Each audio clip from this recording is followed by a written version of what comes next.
So we just turned up at a different spot now, and we just got that crab on, that live crab I got.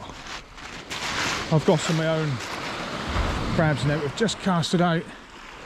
Now, this rod wasn't the rod I was going to use for this venue. I was going to use it at the other one because it's a lot deeper close in. So, but there were so many people there, I just got more confidence at this spot.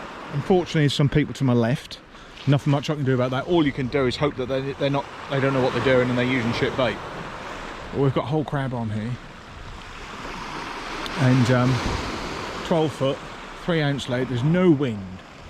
I've shortened up the trace for the whole crab with the 3 ounce lead on a like a running rig, because I'm trying to protect the braid. I forgot my shock lead and not, but that's 35 pound braid anyway. That should be fine. So anyway, we're belted it out. We're probably getting in line with that that staunching up there, which is plenty, absolutely plenty. So on braid, that should be quite good fun, but that's just whether they're there or not. But usually as the light goes, it's a bit, I personally think it's a bit better, but you'll see this rod will just either go ping back or that'll go kill straight over. Because it's braid, I've set it so it can run, because you can get some quite big ones here. So tide's running this way. Now we are fishing to this this groin system here. And if you hook one, I'll have to leg it this way and steer it away from that. If it goes in there, you'll never get it. So let's see what happens.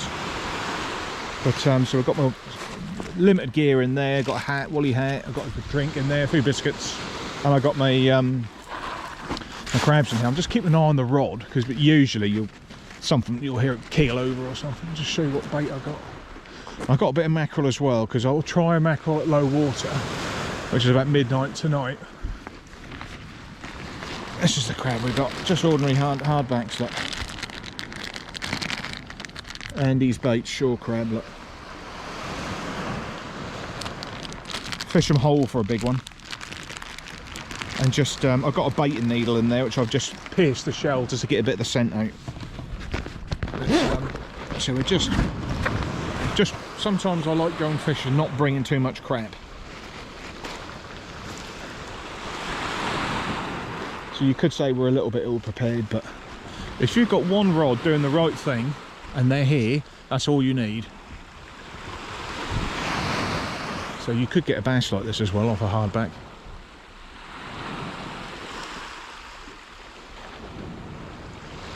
And usually I find the tide's just starting to ebb, which is fine. There's a reef system just off here to the left, and sometimes they can get quite a lot of smoothhound just off here, especially when it's ebbing.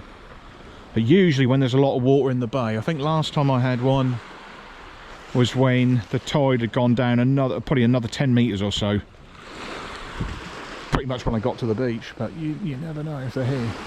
See, those guys there, they might just be bait fishing, might not be casting too far. Yes, they will pick off smoothhound, but I doubt they'd pick off a really big one. So we'll watch this space.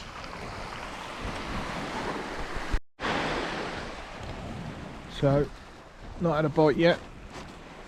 So we wound in the live crab, and that's got loads of good stuff, yellow gunk still in it. So I've decided to keep that in case I need it later on. But nothing straight away when I would have thought we would have had something. So I'm just hoping as it gets dark they might come alive. I've got 3 rods over that side there.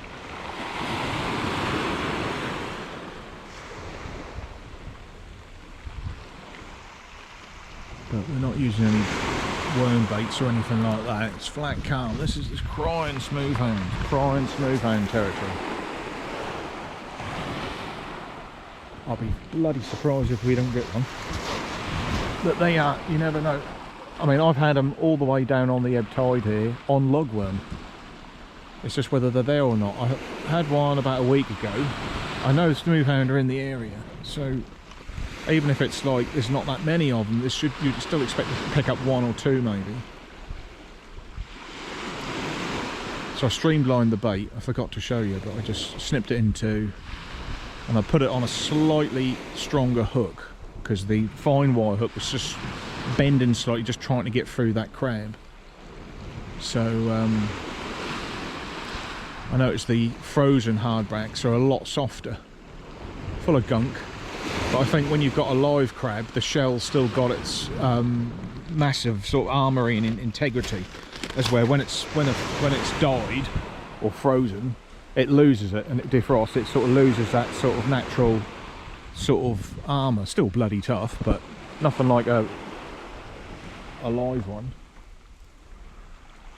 But I've kept most of it anyway because it's got loads of yellow gunk still in it. That's that gunky stuff they love, they can smell anyway. I think we'll get one in the dark. I think that's what will happen.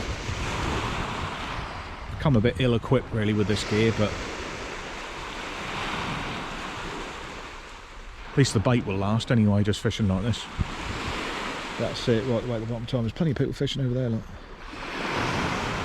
Nice yacht over there. Probably going to stay the night, I'm guessing. Check the forecast. Yeah, it's sort of I'd expect something to happen when the light starts to go, which is about nowish. So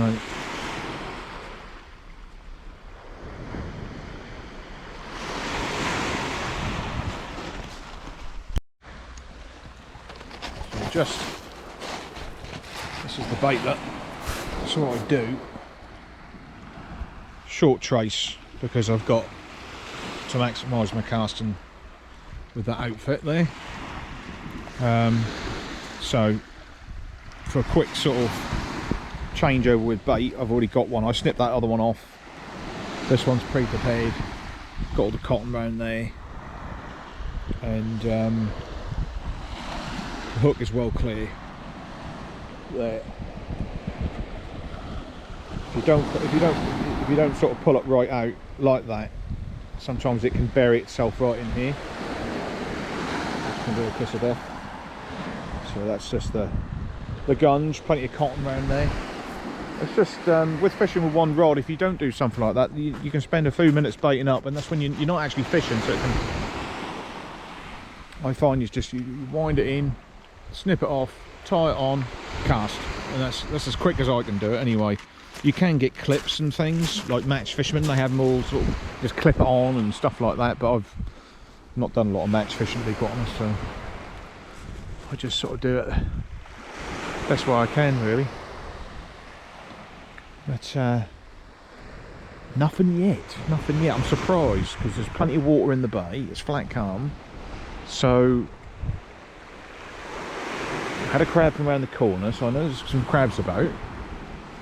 And a few smoothhound being caught, so why wouldn't they be there? Why? So the only thing I've got in my favour now is as the sun goes down, is that as the light goes, that they'll turn up. They're offshore right now, the hounds, and they'll come in as that light drops, starts getting right dark and into the dark, they'll be there. So I'm anticipating that might suddenly go bonanza soon. We will see. What a lovely evening.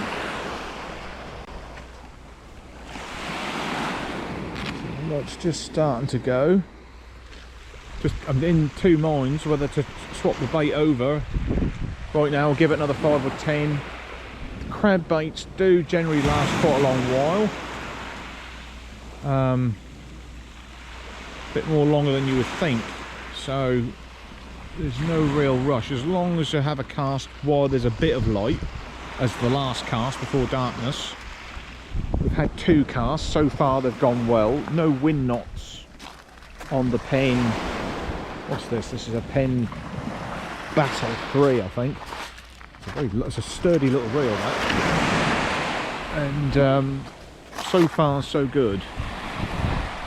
So far so good. No shock leader on that, just straight braid. That's about £35 braid, that is. 3-ounce lead. Good thing about the braid, it cuts through the tide as well. Tide's going this way. we're somewhere, but probably about 10 foot past that groin, sort of out here somewhere. So we've managed to get good distance. If there's any wind coming in my face, I'd be at quite a loss with that outfit. So it was a bit of a gamble, but I was planning on fishing a different venue, which was a lot deeper, closer in. So that's why I sort of came with this outfit, really. But while I was there doing something else, I changed my mind because there was a hell of a lot of people there, and I felt I'd be better off here in the dark. Wasn't counting on these anglers here, but at the end of the day, if they're fishing incorrectly, if they're fishing with the wrong bait, that shouldn't make any difference.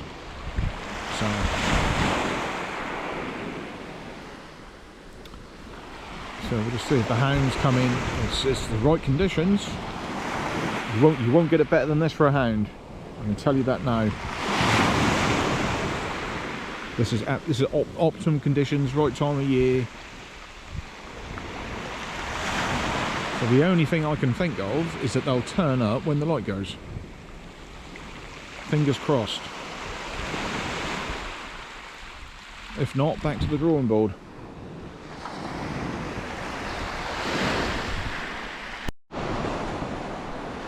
Yeah, look at this. Bit of mackerel on there, and we end up getting a bloody whiting.